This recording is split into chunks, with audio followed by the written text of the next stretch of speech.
ಇನ್ನು ಸುದೀಪ್ ಪುತ್ರಿ ಸಾನ್ವಿಗೂ ಕೂಡ ಒಂದಷ್ಟು ಕೆಟ್ಟ ಕಮೆಂಟ್ಗಳು ಬರ್ತಾ ಇದ್ವು ಸೋಷಿಯಲ್ ಮೀಡಿಯಾದಲ್ಲಿ, ಹಾಗೆ ಒಂದಷ್ಟು ಟ್ರೋಲ್ಗಳನ್ನ ಕೂಡ ಮಾಡಲಾಗ್ತಾ ಇತ್ತು. ಇದೇ ವಿಚಾರಕ್ಕೂ ಕೂಡ ಸಂಬಂಧಪಟ್ಟಂತೆ ಸುದೀಪ್ ಮಾತಾಡಿದ್ದಾರೆ, ಕಿಡಿಕಾರಿದ್ದಾರೆ. ಅವಳು ನನ್ನ ಮಗಳು, ಅವಳು ಏನಂತ ನನಗೆ ಗೊತ್ತು, ಅವಳು ಚಿತ್ರರಂಗದಲ್ಲಿ ಉನ್ನತ ಸ್ಥಾನಕ್ಕೆ ಬೆಳೀತಾಳೆ ಅಂತ ಹೇಳಿದ್ದಾರೆ. ಈ ವಿಜಯಲಕ್ಷ್ಮಿ ಪೋಸ್ಟ್ ಬಗ್ಗೆಯೂ ಕೂಡ ಸುದೀಪ್ ಗರಂ ಆಗಿದ್ದಾರೆ. ಈ ಸಂದರ್ಭದಲ್ಲಿ ಕಪಾಳಕ್ಕೆ ಹೊಡೆಸಿಕೊಳ್ಳುವಷ್ಟು ಒಳ್ಳೆಯವನಲ್ಲ, ಪ್ರೀತಿಯಿಂದ ತಾಯಿ ಹೊಡೆಯೋದು ಬೇರೆ, ಪಕ್ಕದ ಮನೆಯವರು ಹೊಡೆಯೋದು ಬೇರೆ ಅಂತ ಕಿಚ್ಚ ಇಂಡೈರೆಕ್ಟ್ ಆಗಿ ಟಾಂಗ್ ಕೊಟ್ಟಿದ್ದಾರೆ. ತಮ್ಮ ವಿರುದ್ಧದ ಟೀಕೆಗಳಿಗೆ, ತಮ್ಮ ಮಗಳ ವಿರುದ್ಧದ ಒಂದಷ್ಟು ಕಮೆಂಟ್ಗಳಿಗೆ ಅತ್ಯಂತ ಸಂಯಮದಿಂದಲೇ ಉತ್ತರವನ್ನ ಕೊಟ್ಟಿದ್ದಾರೆ ಕಿಚ್ಚ ಸುದೀಪ್. ನನ್ನ ಮಗಳ ಬಗ್ಗೆ ಹೇಳಿದ್ರಿ, ನನ್ನ ಮಗಳು ಸರ್ ನಾನೇ ಫೇಸ್ ಮಾಡಿದ್ದೀನಿ ಅಂದ್ರೆ ಅದನ್ನ 10 ಫೇಸ್ ಮಾಡ್ತಾಳೆ, 10 ಬೆಳೀತಾಳೆ, ಅಷ್ಟಷ್ಟು ದೊಡ್ಡವಳಾಗ್ತಾಳೆ.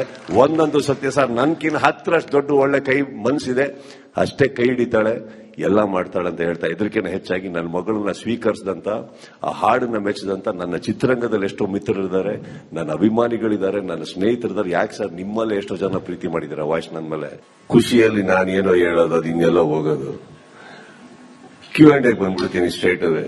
ಬಟ್ ಖಂಡಿತವಾಗ್ಲೂ ಮಾತಾಡ್ತೀನಿ, ಮಾತಾಡೋವನೇ ನಾನು. 1 ವಾರ ಆದ್ಮೇಲೆ ಮಾತಾಡ್ತೀನಿ, ಮಾತಾಡೋ ಸ್ಟೈಲಲ್ಲಿ ಮಾತಾಡ್ತೀನಿ. ಪ್ರತಿಯೊಬ್ಬ ಕರ್ನಾಟಕದಲ್ಲಿ ನನ್ನ ಸಿನಿಮಾ ರೀತಿ ನೋಡಿ ಸಂಭ್ರಮಿಸಿ ಪ್ರೀತಿಸಿ, ಸಿನಿಮಾ ನೋಡಿ ಮನೆಗೆ ಹೋಗ್ದಾನೆ ಅಲ್ಲೇ ಕೂತು ಕುಣಿದು ಆಚರಿಸಿ ಸಂಭ್ರಮಿಸೋದಕ್ಕೆ ಇಲ್ಲಿಂದ ಮೊದಲನೇದಾಗಿ ಒಂದು ದೊಡ್ಡ ನಮಸ್ತೆ ಹೇಳ್ತಾ, ಪ್ರೀತಿ ಹೇಳ್ತಾ, ಬಿಗ್ ಲವ್ ಯು ಹೇಳ್ತಾ ಇದ್ದೀನಿ. ಮಿಕ್ಕಿದ್ದು ನಾನು ಹೇಳ್ದಾಗೆ ಆಮೇಲೆ ಮಾತಾಡ. ಎಲ್ಲಾ ಹೀರೋಗಳು ಫ್ಯಾನ್ಸ್ ಥಿಯೇಟರ್ ಅಲ್ಲಿ ನೋಡ್ತಾವ್ರೆ, ಕೆಲವು ಗುಂಪು ಮಾತ್ರ ಇಲ್ಲ. ಅವರು ಬಂದು ನೋಡಿದ್ದಕ್ಕೆ ತಾನೇ ವಿವರಣೆ ಕೊಡ್ತಾರದು ನೆಗೆಟಿವ್ ಆಗಿ. ಅವರು ಬಂದು ನೋಡ್ಬಿಟ್ಟವ್ರೆ ಗ್ಯಾಪ್ ಅಲ್ಲಿ, ಹೇಳಲ್ಲ ಅಷ್ಟೇ ಸರ್. ಅವ್ರು ನೋಡ್ದಲ್ಲ ಹೆಂಗ್ ಸರ್ ನೆಗೆಟಿವ್ ರಿಪೋರ್ಟ್ ಕೊಡ್ತಾರೆ? ನಿಜ ಸರ್, ಅಷ್ಟೇ.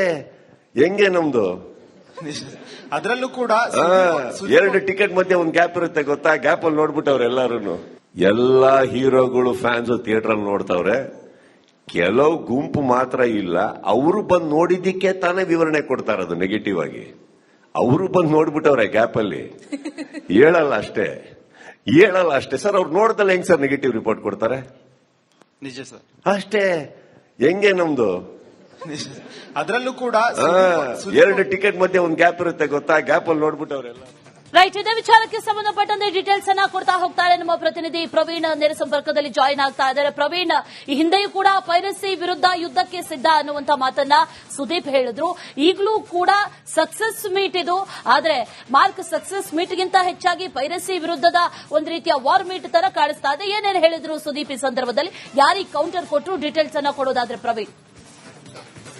ಖಂಡಿತ ಅಶ್ವಿನಿ, ಏನಂತ ಹೇಳಿದ್ರೆ ಏನೋ ಮಾರ್ಕ್ ರಿಲೀಸ್ ಆಗಿರುವಂತದ್ದು ಕಳೆದ 3-4 ದಿನಗಳಿಂದ ರಿಲೀಸ್ ಆಗಿದೆ ಸಿನಿಮಾ ರಿಲೀಸ್ ಆದ್ಮೇಲೆ ಎಲ್ಲೋ ಒಂದ್ ಕಡೆ ಸುದೀಪ್ ಅವರು ಟೆನ್ಷನ್ ಇದ್ದಂಗೆ ಕಾಣ್ತಾ ಇದೆ. ಯಾಕಂತ ಹೇಳಿದ್ರೆ ಸ್ಟಾರ್ ವಾರ್ಗಳ ಮಧ್ಯೆ ಒಂದು ಪೈರಸಿ ಫೈಟ್ ಎನ್ನುವಂಥದ್ದು ಶುರುವಾಗಿರುವಂತದ್ದು. ಯಾಕಂತ ಹೇಳಿದ್ರೆ ಯಾವುದೇ ಸಿನಿಮಾಗಳು ರಿಲೀಸ್ ಆದ್ರೂ ಕೂಡ ಸಿನಿಮಾವನ್ನ ಎಷ್ಟು ಗೆಲ್ಲಿಸ್ಲಿಕ್ಕೆ ಅವರು ಹರಸಾಹಸ ಪಡ್ತಾರೋ ಅದ್ರ ಜೊತೆಗೆ ಪೈರಸಿಗೆ ಕಡಿವಾಣ ಹಾಕ್ಲಿಕ್ಕೂ ಕೂಡ ಅಷ್ಟೇ ಒಂದು ರೀತಿ ಸಕಲ ರೀತಿಯಲ್ಲಿ ಸಜ್ಜಾಗಿರ್ತಾರೆ. ಯಾಕಂತ ಹೇಳಿದ್ರೆ ಹುಬ್ಬಳ್ಳಿಯಲ್ಲಿ ಸಿನಿಮಾ ರಿಲೀಸ್ಗೂ ಮುನ್ನ ಕೂಡ ಸುದೀಪ್ ಅವರು ಮಾತಾಡಿದ್ರು, ಯುದ್ಧಕ್ಕೆ ಸಿದ್ಧರಾಗಿ ಎನ್ನುವಂಥದ್ದು. ಎಲ್ಲೋ ಒಂದ್ ಕಡೆ ವಿಜಯಲಕ್ಷ್ಮಿ ಅವರಿಗೆ ಪರೋಕ್ಷವಾಗಿ ಟಾಂಗ್ ಕೊಟ್ರ ಎನ್ನುವಂಥದ್ದು ಒಂದಿಷ್ಟು ಚರ್ಚೆ ಆಗಿದೆ. ಇದ್ರ ಜೊತೆಗೆ ಅವ್ರು ಹೇಳ್ತಾರೆ, ಇಲ್ಲ ನಾನು ಮಾತನಾಡಿದ್ದು ಪೈರಸಿ ಬಗ್ಗೆ ಎನ್ನುವಂಥದ್ದು. ಹಾಗಾಗಿ ಇವತ್ತೇನು ಸುದೀಪ್ ಅವರು ಸಕ್ಸಸ್ ಮೀಟ್ ಅಂತ ಏನೋ ಒಂದು ಸುದ್ದಿಗೋಷ್ಠಿಯನ್ನ ಕರೆದಿದ್ರಲ್ವಾ, ಈ ಸಕ್ಸಸ್ ಮೀಟ್ ಗಿಂತ ಹೆಚ್ಚಾಗಿ ಪೈರಸಿ ವಿರುದ್ಧ ಜೊತೆಗೆ ಅವರ ವಿರೋಧಿಗಳಿಗೆ ಟಾಂಗ್ ಕೊಡ್ಲಿಕ್ಕೆ ಸುದೀಪ್ ಅವರು ಸುದ್ದಿಗೋಷ್ಠಿಯನ್ನ ಕರೆದಂತಿತ್ತು. ಯಾಕಂತ ಹೇಳಿದ್ರೆ ಕಳೆದ 3-4 ದಿನಗಳಿಂದ ರಾಜ್ಯದಲ್ಲಿ ಸ್ಯಾಂಡಲ್ವುಡ್ ನಲ್ಲಿ ಸಾಕಷ್ಟು ಚರ್ಚೆ ಆಗ್ತಿದೆ, ಬೆಳವಣಿಗೆಗಳಾಗ್ತಿದೆ. ಇದೆಲ್ಲದಕ್ಕೂ ಕೂಡ ಇನ್ನು ಸುದೀಪ್ ಅವರು ತೆರೆ ಹೇಳುವಂತ ಒಂದು ಕೆಲಸವನ್ನ ಮಾಡಿದ್ದಾರೆ. ಯಾಕಂತ ಹೇಳಿದ್ರೆ ಏನು ಮಾರ್ಕ್ ಸಿನಿಮಾ ರಿಲೀಸ್ ಆಗಿ ಕೇವಲ 3 ದಿನ ಆಗಿದೆ, 9,000ಕ್ಕೂ ಹೆಚ್ಚು ಏನು ಪೈರಸಿ ಲಿಂಕ್ ಗಳನ್ನ ಡಿಲೀಟ್ ಮಾಡಿಸಿರುವಂತದ್ದು. ನಿಜಕ್ಕೂ ಸುದೀಪ್ ಅವರು ಹೇಳಿದಂಗೆ ಅಖಾಡಕ್ಕೆ ಇಳಿದ್ರ ಯುದ್ಧ ಶುರು ಮಾಡಿದ್ದಾರೆ ಎನ್ನುವಂಥದ್ದು ಕೆಲವೊಂದ್ ಕಡೆ ಚರ್ಚೆ ಶುರುವಾಗಿರುವಂತದ್ದು. ಇದ್ರ ಜೊತೆಗೆ ಏನು ಸುದೀಪ್ ಅವರಿಗೆ ನೆಗೆಟಿವ್ ಟ್ರೋಲ್ ಗಳ ಬಗ್ಗೆನೂ ಕೂಡ ಅಥವಾ ನೆಗೆಟಿವ್ ಕಮೆಂಟ್ ಅಥವಾ ಏನು ಸಿನಿಮಾದ ಬಗ್ಗೆ ನೆಗೆಟಿವ್ ಆಗಿ ಏನು ಪ್ರಚಾರ ಮಾಡ್ತಕ್ಕಂತ ಏನು ವಿರೋಧಿಗಳಿದ್ದಾರೆ ಅವ್ರಿಗೂ ಕೂಡ ಸುದೀಪ್ ಅವರು ಖಡಕ್ ಎಚ್ಚರಿಕೆಯನ್ನ ಕೊಡ್ತಿರುವಂತದ್ದು. ಇದು ಇಲ್ಲಿಯೇ ನಿಲ್ಲೋದಿಲ್ಲ, ಖಂಡಿತವಾಗ್ಲೂ ಯಾರ್ಯಾರು ನನ್ನ ವಿರುದ್ಧ ಏನೋ ಷಡ್ಯಂತ್ರ ಮಾಡ್ತಿದ್ದಾರೆ, ಸೊ ಏನೋ ನೆಗೆಟಿವ್ ಪ್ರಚಾರಗಳನ್ನು ಮಾಡ್ತಿದ್ದಾರೆ, ಇವರಿಗೆ ಖಂಡಿತ ಕಾನೂನು ಕ್ರಮ, ಕಠಿಣ ಕ್ರಮವನ್ನ ಕೊಡಿಸದೆ ನಾನು ಬಿಡೋದಿಲ್ಲ ಎನ್ನುವಂತ ಒಂದು ಸಂದೇಶವನ್ನ ಸುದೀಪ್ ಅವರು ಕೊಟ್ಟಂತಿತ್ತು. ಇದ್ರ ಜೊತೆಗೆ ಏನು ಅವರ ಮಗಳಿಗೂ ಕೂಡ ಏನು ಅವರ ಮಗಳು ಈ ಮಾರ್ಕ್ ಸಿನಿಮಾದ ಒಂದು ಹಾಡಿಗೆ ಧ್ವನಿಯನ್ನ ನೀಡಿದ್ದಾರೆ. ಇದ್ರ ಜೊತೆಗೆ ಏನು ಇತ್ತೀಚೆಗೆ ಏನು ಚಿತ್ರತಂಡದ ಚಿತ್ರತಂಡದ ಜೊತೆ ನಾವು ಸಾನ್ವಿ ಅವರು ಗುರುತಿಸಿಕೊಂಡಿದ್ದಾರೆ. ಇದೆಲ್ಲದಕ್ಕೂ ಕೂಡ ಒಂದಿಷ್ಟು ಮಂದಿ ಏನು ನೆಗೆಟಿವ್ ಟ್ರೋಲ್ ಗಳನ್ನ ಮಾಡುವಂತದ್ದು, ಅವರ ವಿಡಿಯೋಗಳಿಗೆ ನೆಗೆಟಿವ್ ಒಂದು ಪೋಸ್ಟ್ ಗಳನ್ನ ಮಾಡುವಂತದ್ದು ಏನ್ ಮಾಡ್ತಾ ಇದ್ದಾರೆ. ಇದಕ್ಕೂ ಕೂಡ ಸುದೀಪ್ ಅವರು ಒಂದು ಟಾಂಗನ ಕೂತಿರುವಂತದ್ದು. ನನ್ನ ಮಗಳು ಏನು ಅನ್ನೋದು ನನಗೆ ಗೊತ್ತಿದೆ, ಅವ್ರು ಚಿತ್ರರಂಗದಲ್ಲಿ ಎತ್ತರಕ್ಕೆ ಬೆಳಿತಾರೆ, ಯಾರೇ ಕಮೆಂಟ್ ಮಾಡಿದ್ರು ಬಿಟ್ಟಾಕಿ ತಲೆ ಕೆಡಿಸ್ಕೊಬಿಡಿ, ನನ್ನ ಮಗಳು ನನಗೇನು ಅಂತ ಗೊತ್ತು ಏನು ಅಂತ ಒಂದು ಸಂದೇಶವನ್ನು ಕೊಟ್ಟಿದ್ದಾರೆ. ಇದೆಲ್ಲದಕ್ಕಿಂತ ಮುಖ್ಯವಾಗಿ ಏನು ಸುದೀಪ್ ಅವರು ಏನೋ ಒಂದು ಹೇಳಿಕೆಯನ್ನು ಕೊಟ್ಟಿದ್ರಲ್ಲ, ಯುದ್ಧಕ್ಕೆ ಸಿದ್ಧರಾಗಿ ಅನ್ನುವಂಥದ್ದು. ಈ ಹೇಳಿಕೆ ಬೆನ್ನಲ್ಲೇ ಏನು ದರ್ಶನ್ ಅವರ ಪತ್ನಿ ವಿಜಯಲಕ್ಷ್ಮಿ ಕೊಟ್ಟಂತ ಹೇಳಿಕೆ ಬಹಳ ದೊಡ್ಡ ಚರ್ಚೆಯನ್ನ ನಡೆದಿತ್ತು. ಯಾಕಂದ್ರೆ ರಾಜ್ಯದಲ್ಲಿ ಸುದೀಪ್ ಮತ್ತೆ ದರ್ಶನ್ ಫ್ಯಾನ್ಸ್ ವಾರ್ ಎನ್ನುವಂತ ಒಂದು ರೀತಿ ಸಾಕಷ್ಟು ಬೆಳವಣಿಗೆ ಆಗಿತ್ತು. ಇದೆಲ್ಲದಕ್ಕೂ ಕೂಡ ಸುದೀಪ್ ಅವರು ಕಡಿವಾಣವನ್ನ ಹಾಕಿರುವಂತದ್ದು. ಜೊತೆಗೆ ಒಂದು ಮಾತನ್ನ ಹೇಳ್ತಿದ್ದಾರೆ, ಯಾರು ವಿಜಯಲಕ್ಷ್ಮಿ ಪತ್ರಕರ್ತರೊಬ್ರು ಕೇಳಿದಂತ ಒಂದು ಪ್ರಶ್ನೆ ವಿಜಯಲಕ್ಷ್ಮಿ ಅವರಿಗೆಲ್ಲ ಒಂದ್ ಕಡೆ ಪರೋಕ್ಷವಾಗಿ ಟಾಂಗ್ ಕೊಟ್ಟಂತಿತ್ತು. ನನ್ನ ತಾಯಿ ಮುಖ ಹೊಡಿಯೋದ್ ಬೇರೆ, ಪಕ್ಕದ ಮನೆಯವ್ರು ಹೊಡಿಯೋದ್ ಬೇರೆ. ಅಂದ್ರೆ ಈ ರೀತಿ ಎಲ್ಲ ಒಂದ್ ಕಡೆ ಪರೋಕ್ಷವಾಗಿ ವಿಜಯಲಕ್ಷ್ಮಿ ಅವರ ವಿರುದ್ಧ ಮತ್ತೆ ಸುದೀಪ್ ಅವರು ಕಿಡಿ ಕಾರಿದ್ರ ಏನು ಅಂತ ಒಂದು ಪ್ರಶ್ನೆ ಮೂಡಿದೆ Ashwini. Right Praveen, thank you ಡೀಟೇಲ್ಸ್ಗೆ. ಇನ್ನು ಸುದೀಪ್ ಪುತ್ರಿ ಸಾನ್ವಿಗೂ ಕೂಡ ಒಂದಷ್ಟು ಕೆಟ್ಟ ಕಮೆಂಟ್ಗಳು ಬರ್ತಾ ಇದ್ವು ಸೋಷಿಯಲ್ ಮೀಡಿಯಾದಲ್ಲಿ, ಹಾಗೆ ಒಂದಷ್ಟು ಟ್ರೋಲ್ಗಳನ್ನ ಕೂಡ ಮಾಡಲಾಗ್ತಾ ಇತ್ತು. ಇದೇ ವಿಚಾರಕ್ಕೂ ಕೂಡ ಸಂಬಂಧಪಟ್ಟಂತೆ ಸುದೀಪ್ ಮಾತಾಡಿದ್ದಾರೆ, ಕಿಡಿಕಾರಿದ್ದಾರೆ. ಅವಳು ನನ್ನ ಮಗಳು, ಅವಳು ಏನಂತ ನನಗೆ ಗೊತ್ತು, ಅವಳು ಚಿತ್ರರಂಗದಲ್ಲಿ ಉನ್ನತ ಸ್ಥಾನಕ್ಕೆ ಬೆಳೀತಾಳೆ ಅಂತ ಹೇಳಿದ್ದಾರೆ. ಈ ವಿಜಯಲಕ್ಷ್ಮಿ ಪೋಸ್ಟ್ ಬಗ್ಗೆಯೂ ಕೂಡ ಸುದೀಪ್ ಗರಂ ಆಗಿದ್ದಾರೆ. ಈ ಸಂದರ್ಭದಲ್ಲಿ ಕಪಾಳಕ್ಕೆ ಹೊಡೆಸಿಕೊಳ್ಳುವಷ್ಟು ಒಳ್ಳೆಯವನಲ್ಲ, ಪ್ರೀತಿಯಿಂದ ತಾಯಿ ಹೊಡೆಯೋದು ಬೇರೆ, ಪಕ್ಕದ ಮನೆಯವರು ಹೊಡೆಯೋದು ಬೇರೆ ಅಂತ ಕಿಚ್ಚ ಇಂಡೈರೆಕ್ಟ್ ಆಗಿ ಟಾಂಗ್ ಕೊಟ್ಟಿದ್ದಾರೆ. ತಮ್ಮ ವಿರುದ್ಧದ ಟೀಕೆಗಳಿಗೆ, ತಮ್ಮ ಮಗಳ ವಿರುದ್ಧದ ಒಂದಷ್ಟು ಕಮೆಂಟ್ಗಳಿಗೆ ಅತ್ಯಂತ ಸಂಯಮದಿಂದಲೇ ಉತ್ತರವನ್ನ ಕೊಟ್ಟಿದ್ದಾರೆ ಕಿಚ್ಚ ಸುದೀಪ್. ನನ್ನ ಮಗಳ ಬಗ್ಗೆ ಹೇಳಿದ್ರಿ, ನನ್ನ ಮಗಳು ಸರ್ ನಾನೇ ಫೇಸ್ ಮಾಡಿದ್ದೀನಿ ಅಂದ್ರೆ ಅದನ್ನ ಹತ್ತಷ್ಟು ಫೇಸ್ ಮಾಡ್ತಾಳೆ, ಹತ್ತರಷ್ಟು ಬೆಳೀತಾಳೆ, ಅಷ್ಟಷ್ಟು ದೊಡ್ಡವಳಾಗ್ತಾಳೆ. ಒಂದೊಂದು ಸತ್ಯ ಸರ್, ನನ್ಕಿನ್ನ ಹತ್ತರಷ್ಟು ದೊಡ್ಡ ಒಳ್ಳೆ ಕೈ ಮನ್ಸಿದೆ, ಅಷ್ಟೇ ಕೈ ಹಿಡಿತಾಳೆ, ಎಲ್ಲ ಮಾಡ್ತಾಳೆ ಅಂತ ಹೇಳ್ತಾ. ಇದಕ್ಕಿಂತ ಹೆಚ್ಚಾಗಿ ನನ್ನ ಮಗಳನ್ನ ಸ್ವೀಕರಿಸಿದಂತ, ಆ ಹಾಡನ್ನ ಮೆಚ್ಚಿದಂತ ನನ್ನ ಚಿತ್ರರಂಗದಲ್ಲಿ ಎಷ್ಟೋ ಮಿತ್ರರಿದ್ದಾರೆ, ನನ್ನ ಅಭಿಮಾನಿಗಳಿದ್ದಾರೆ, ನನ್ನ ಸ್ನೇಹಿತರಿದ್ದಾರೆ. ಯಾಕೆ ಸರ್ ನಿಮ್ಮಲ್ಲೇ ಎಷ್ಟೋ ಜನ ಪ್ರೀತಿ ಮಾಡಿದಾರೆ ವಾಯ್ಸ್ ನನ್ನ ಮೇಲೆ. ಖುಷಿಯಲ್ಲಿ ನಾನೇನೋ ಹೇಳೋದು, ಅದು ಇನ್ನೆಲ್ಲೋ ಹೋಗೋದು, Q&A ಬಂದ್ಬಿಡ್ತೀನಿ ಸ್ಟ್ರೇಟ್ ಅವೇ. ಬಟ್ ಖಂಡಿತವಾಗ್ಲೂ ಮಾತಾಡ್ತೀನಿ, ಮಾತಾಡೋವನೇ ನಾನು. ಒಂದು ವಾರ ಆದ್ಮೇಲೆ ಮಾತಾಡ್ತೀನಿ, ಮಾತಾಡೋ ಸ್ಟೈಲಲ್ಲಿ ಮಾತಾಡ್ತೀನಿ. ಪ್ರತಿಯೊಬ್ಬ ಕರ್ನಾಟಕದಲ್ಲಿ ನನ್ನ ಸಿನಿಮಾ ರೀತಿ ನೋಡಿ ಸಂಭ್ರಮಿಸಿ ಪ್ರೀತಿಸಿ, ಸಿನಿಮಾ ನೋಡಿ ಮನೆಗೆ ಹೋಗ್ದಾನೆ ಅಲ್ಲೇ ಕೂತು ಕುಣಿದು ಆಚರಿಸಿ ಸಂಭ್ರಮಿಸೋದಕ್ಕೆ ಇಲ್ಲಿಂದ ಮೊದಲನೇದಾಗಿ ಒಂದು ದೊಡ್ಡ ನಮಸ್ತೆ ಹೇಳ್ತಾ, ಪ್ರೀತಿ ಹೇಳ್ತಾ, ಬಿಗ್ ಲವ್ ಯು ಹೇಳ್ತಾ ಇದ್ದೀನಿ. ಮಿಕ್ಕಿದ್ದು ನಾನು ಹೇಳ್ದಾಗೆ ಆಮೇಲೆ ಮಾತಾಡ. ಎಲ್ಲಾ ಹೀರೋಗಳು ಫ್ಯಾನ್ಸ್ ಥಿಯೇಟರ್ ಅಲ್ಲಿ ನೋಡ್ತಾವ್ರೆ, ಕೆಲವು ಗುಂಪು ಮಾತ್ರ ಇಲ್ಲ. ಅವರು ಬಂದು ನೋಡಿದ್ದಕ್ಕೆ ತಾನೇ ವಿವರಣೆ ಕೊಡ್ತಾರದು ನೆಗೆಟಿವ್ ಆಗಿ. ಅವರು ಬಂದು ನೋಡ್ಬಿಟ್ಟವ್ರೆ ಗ್ಯಾಪ್ ಅಲ್ಲಿ, ಹೇಳಲ್ಲ ಅಷ್ಟೇ ಸರ್. ಅವ್ರು ನೋಡ್ದಲ್ಲ ಹೆಂಗ್ ಸರ್ ನೆಗೆಟಿವ್ ರಿಪೋರ್ಟ್ ಕೊಡ್ತಾರೆ? ನಿಜ ಸರ್, ಅಷ್ಟೇ. ಹೆಂಗೆ ನಮ್ದು ಅದರಲ್ಲೂ ಕೂಡ 2 ಟಿಕೆಟ್ ಮಧ್ಯೆ ಒಂದು ಗ್ಯಾಪ್ ಇರುತ್ತೆ ಗೊತ್ತಾ? ಗ್ಯಾಪ್ ಅಲ್ಲಿ ನೋಡ್ಬಿಟ್ಟವ್ರೆ ಎಲ್ಲಾರು. ಎಲ್ಲಾ ಹೀರೋಗಳು ಫ್ಯಾನ್ಸ್ ಥಿಯೇಟರ್ ಅಲ್ಲಿ ನೋಡ್ತಾವ್ರೆ, ಕೆಲವು ಗುಂಪು ಮಾತ್ರ ಇಲ್ಲ. ಅವರು ಬಂದು ನೋಡಿದ್ದಕ್ಕೆ ತಾನೇ ವಿವರಣೆ ಕೊಡ್ತಾರದು ನೆಗೆಟಿವ್ ಆಗಿ. ಅವರು ಬಂದು ನೋಡ್ಬಿಟ್ಟವ್ರೆ ಗ್ಯಾಪ್ ಅಲ್ಲಿ, ಹೇಳಲ್ಲ ಅಷ್ಟೇ ಸರ್. ಅವ್ರು ನೋಡ್ದಲ್ಲ ಹೆಂಗ್ ಸರ್ ನೆಗೆಟಿವ್ ರಿಪೋರ್ಟ್ ಕೊಡ್ತಾರೆ? ನಿಜ ಸರ್, ಅಷ್ಟೇ.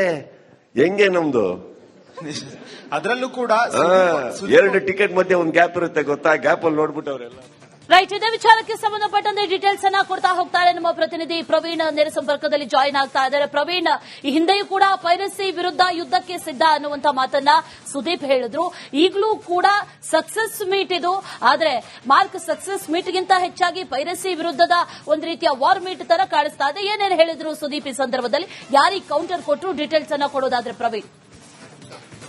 ಖಂಡಿತ ಅಶ್ವಿನಿ, ಏನಂತ ಹೇಳಿದ್ರೆ ಏನು ಮಾರ್ಕ್ ರಿಲೀಸ್ ಆಗಿರುವಂತದ್ದು ಕಳೆದ 3-4 ದಿನಗಳಿಂದ ರಿಲೀಸ್ ಆಗಿದೆ ಸಿನಿಮಾ ರಿಲೀಸ್ ಆದ್ಮೇಲೆ ಎಲ್ಲೋ ಒಂದ್ ಕಡೆ ಸುದೀಪ್ ಅವರು ಟೆನ್ಷನ್ ಇದ್ದಂಗೆ ಕಾಣ್ತಾ ಇದೆ. ಯಾಕಂತ ಹೇಳಿದ್ರೆ ಸ್ಟಾರ್ ವಾರ್ಗಳ ಮಧ್ಯೆ ಒಂದು ಪೈರಸಿ ಫೈಟ್ ಎನ್ನುವಂಥದ್ದು ಶುರುವಾಗಿರುವಂತದ್ದು. ಯಾಕಂತ ಹೇಳಿದ್ರೆ ಯಾವುದೇ ಸಿನಿಮಾಗಳು ರಿಲೀಸ್ ಆದ್ರೂ ಕೂಡ ಸಿನಿಮಾವನ್ನ ಎಷ್ಟು ಗೆಲ್ಲಿಸ್ಲಿಕ್ಕೆ ಅವರು ಹರಸಾಹಸ ಪಡ್ತಾರೋ ಅದ್ರ ಜೊತೆಗೆ ಪೈರಸಿಗೆ ಕಡಿವಾಣ ಹಾಕ್ಲಿಕ್ಕೂ ಕೂಡ ಅಷ್ಟೇ ಒಂದು ರೀತಿ ಸಕಲ ರೀತಿಯಲ್ಲಿ ಸಜ್ಜಾಗಿರ್ತಾರೆ. ಯಾಕಂತ ಹೇಳಿದ್ರೆ ಹುಬ್ಬಳ್ಳಿಯಲ್ಲಿ ಸಿನಿಮಾ ರಿಲೀಸ್ಗೂ ಮುನ್ನ ಕೂಡ ಸುದೀಪ್ ಅವರು ಮಾತಾಡಿದ್ರು, ಯುದ್ಧಕ್ಕೆ ಸಿದ್ಧರಾಗಿ ಎನ್ನುವಂಥದ್ದು. ಎಲ್ಲೋ ಒಂದ್ ಕಡೆ ವಿಜಯಲಕ್ಷ್ಮಿ ಅವರಿಗೆ ಪರೋಕ್ಷವಾಗಿ ಟಾಂಗ್ ಕೊಟ್ರ ಎನ್ನುವಂಥದ್ದು ಒಂದಿಷ್ಟು ಚರ್ಚೆ ಆಗಿದೆ. ಇದ್ರ ಜೊತೆಗೆ ಅವ್ರು ಹೇಳ್ತಾರೆ ಇಲ್ಲ ನಾನು ಮಾತನಾಡಿದ್ದು ಪೈರಸಿ ಬಗ್ಗೆ ಎನ್ನುವಂಥದ್ದು. ಹಾಗಾಗಿ ಇವತ್ತೇನು ಸುದೀಪ್ ಅವರು ಸಕ್ಸಸ್ ಮೀಟ್ ಅಂತ ಏನೋ ಒಂದು ಸುದ್ದಿಗೋಷ್ಠಿಯನ್ನ ಕರೆದಿದ್ರಲ್ವಾ, ಈ ಸಕ್ಸಸ್ ಮೀಟ್ ಗಿಂತ ಹೆಚ್ಚಾಗಿ ಪೈರಸಿ ವಿರುದ್ಧ ಜೊತೆಗೆ ಅವರ ವಿರೋಧಿಗಳಿಗೆ ಟಾಂಗ್ ಕೊಡ್ಲಿಕ್ಕೆ ಸುದೀಪ್ ಅವರು ಸುದ್ದಿಗೋಷ್ಠಿಯನ್ನ ಕರೆದಂತಿತ್ತು. ಯಾಕಂತ ಹೇಳಿದ್ರೆ ಕಳೆದ 3-4 ದಿನಗಳಿಂದ ರಾಜ್ಯದಲ್ಲಿ ಸ್ಯಾಂಡಲ್ವುಡ್ ನಲ್ಲಿ ಸಾಕಷ್ಟು ಚರ್ಚೆ ಆಗ್ತಿದೆ, ಬೆಳವಣಿಗೆಗಳಾಗ್ತಿದೆ. ಇದೆಲ್ಲದಕ್ಕೂ ಕೂಡ ಇನ್ನು ಸುದೀಪ್ ಅವರು ತೆರೆ ಹೇಳುವಂತ ಒಂದು ಕೆಲಸವನ್ನ ಮಾಡಿದ್ದಾರೆ. ಯಾಕಂತ ಹೇಳಿದ್ರೆ ಏನು ಮಾರ್ಕ್ ಸಿನಿಮಾ ರಿಲೀಸ್ ಆಗಿ ಕೇವಲ 3 ದಿನ ಆಗಿದೆ, 9,000ಕ್ಕೂ ಹೆಚ್ಚು ಏನು ಪೈರಸಿ ಲಿಂಕ್ ಗಳನ್ನ ಡಿಲೀಟ್ ಮಾಡಿಸಿರುವಂತದ್ದು. ನಿಜಕ್ಕೂ ಸುದೀಪ್ ಅವರು ಹೇಳಿದಂಗೆ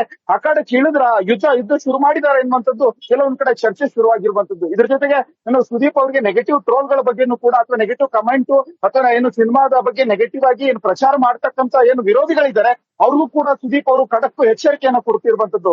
ಇದು ಇಲ್ಲಿಯೇ ನಿಲ್ಲೋದಿಲ್ಲ, ಖಂಡಿತವಾಗ್ಲೂ ಯಾರ್ಯಾರು ನನ್ನ ವಿರುದ್ಧ ಏನೋ ಷಡ್ಯಂತ್ರ ಮಾಡ್ತಿದ್ದಾರೆ, ಸೊ ಏನೋ ನೆಗೆಟಿವ್ ಪ್ರಚಾರಗಳನ್ನು ಮಾಡ್ತಿದ್ದಾರೆ, ಇವರಿಗೆ ಖಂಡಿತ ಕಾನೂನು ಕ್ರಮ ಕಠಿಣ ಕ್ರಮವನ್ನ ಕೊಡಿಸದೆ ನಾನು ಬಿಡೋದಿಲ್ಲ ಎನ್ನುವಂತ ಒಂದು ಸಂದೇಶವನ್ನ ಸುದೀಪ್ ಅವರು ಕೊಟ್ಟಂತಿತ್ತು. ಇದ್ರ ಜೊತೆಗೆ ಏನು ಅವರ ಮಗಳಿಗೂ ಕೂಡ ಏನು ಅವರ ಮಗಳು ಈ ಮಾರ್ಕ್ ಸಿನಿಮಾದ ಒಂದು ಹಾಡಿಗೆ ಧ್ವನಿಯನ್ನ ನೀಡಿದ್ದಾರೆ. ಇದ್ರ ಜೊತೆಗೆ ಏನು ಇತ್ತೀಚೆಗೆ ಏನು ಚಿತ್ರತಂಡದ ಜೊತೆ ನಾವು ಸಾನ್ವಿ ಅವರು ಗುರುತಿಸಿಕೊಂಡಿದ್ದಾರೆ. ಇದೆಲ್ಲದಕ್ಕೂ ಕೂಡ ಒಂದಿಷ್ಟು ಮಂದಿ ಏನು ನೆಗೆಟಿವ್ ಟ್ರೋಲ್ ಗಳನ್ನ ಮಾಡುವಂತದ್ದು, ಅವರ ವಿಡಿಯೋಗಳಿಗೆ ನೆಗೆಟಿವ್ ಒಂದು ಪೋಸ್ಟ್ ಗಳನ್ನ ಮಾಡುವಂತದ್ದು ಏನ್ ಮಾಡ್ತಾ ಇದ್ದಾರೆ. ಇದಕ್ಕೂ ಕೂಡ ಸುದೀಪ್ ಅವರು ಒಂದು ಟಾಂಗನ್ನ ಕೊಟ್ಟಿರುವಂತದ್ದು. ನನ್ನ ಮಗಳು ಏನು ಅನ್ನೋದು ನನಗೆ ಗೊತ್ತಿದೆ, ಅವ್ರು ಚಿತ್ರರಂಗದಲ್ಲಿ ಎತ್ತರಕ್ಕೆ ಬೆಳಿತಾರೆ, ಯಾರೇ ಕಮೆಂಟ್ ಮಾಡಿದ್ರು ಬಿಟ್ಟಾಕಿ ತಲೆ ಕೆಡಿಸ್ಕೊಬಿಡಿ, ನನ್ನ ಮಗಳು ನನಗೇನು ಅಂತ ಗೊತ್ತು ಎನ್ನುವಂತ ಒಂದು ಸಂದೇಶವನ್ನು ಕೊಟ್ಟಿದ್ದಾರೆ. ಇದೆಲ್ಲದಕ್ಕಿಂತ ಮುಖ್ಯವಾಗಿ ಏನು ಸುದೀಪ್ ಅವರು ಏನೋ ಒಂದು ಹೇಳಿಕೆಯನ್ನು ಕೊಟ್ಟಿದ್ರಲ್ಲ, ಯುದ್ಧಕ್ಕೆ ಸಿದ್ಧರಾಗಿ ಅನ್ನುವಂಥದ್ದು. ಈ ಹೇಳಿಕೆ ಬೆನ್ನಲ್ಲೇ ಏನು ದರ್ಶನ್ ಅವರ ಪತ್ನಿ ವಿಜಯಲಕ್ಷ್ಮಿ ಕೊಟ್ಟಂತ ಹೇಳಿಕೆ ಬಹಳ ದೊಡ್ಡ ಚರ್ಚೆಯನ್ನ ನಡೆದಿತ್ತು. ಯಾಕಂದ್ರೆ ರಾಜ್ಯದಲ್ಲಿ ಸುದೀಪ್ ಮತ್ತೆ ದರ್ಶನ್ ಫ್ಯಾನ್ಸ್ ವಾರ್ ಎನ್ನುವಂತ ಒಂದು ರೀತಿ ಸಾಕಷ್ಟು ಬೆಳವಣಿಗೆ ಆಗಿತ್ತು. ಇದೆಲ್ಲದಕ್ಕೂ ಕೂಡ ಸುದೀಪ್ ಅವರು ಕಡಿವಾಣವನ್ನ ಹಾಕಿರುವಂತದ್ದು. ಜೊತೆಗೆ ಒಂದು ಮಾತನ್ನ ಹೇಳ್ತಿದ್ದಾರೆ, ಯಾರು ವಿಜಯಲಕ್ಷ್ಮಿ ಪತ್ರಕರ್ತರೊಬ್ರು ಕೇಳಿದಂತ ಒಂದು ಪ್ರಶ್ನೆ ವಿಜಯಲಕ್ಷ್ಮಿ ಅವರಿಗೆಲ್ಲ ಒಂದ್ ಕಡೆ ಪರೋಕ್ಷವಾಗಿ ಟಾಂಗ್ ಕೊಟ್ಟಂತಿತ್ತು. ನನ್ನ ತಾಯಿ ಮುಖ ಹೊಡಿಯೋದ್ ಬೇರೆ, ಸೊ ಪಕ್ಕದ ಮನೆಯವ್ರು ಹೊಡಿಯೋದ್ ಬೇರೆ. ಅಂದ್ರೆ ಈ ರೀತಿ ಎಲ್ಲ ಒಂದ್ ಕಡೆ ಪರೋಕ್ಷವಾಗಿ ವಿಜಯಲಕ್ಷ್ಮಿ ಅವರ ವಿರುದ್ಧ ಮತ್ತೆ ಸುದೀಪ್ ಅವರು ಕಿಡಿ ಕಾರಿದ್ರ ಎನ್ನುವಂತ ಒಂದು ಪ್ರಶ್ನೆ ಮೂಡಿದೆ. Ashwini. Right Praveen, thank you ಡೀಟೇಲ್ಸ್ಗೆ.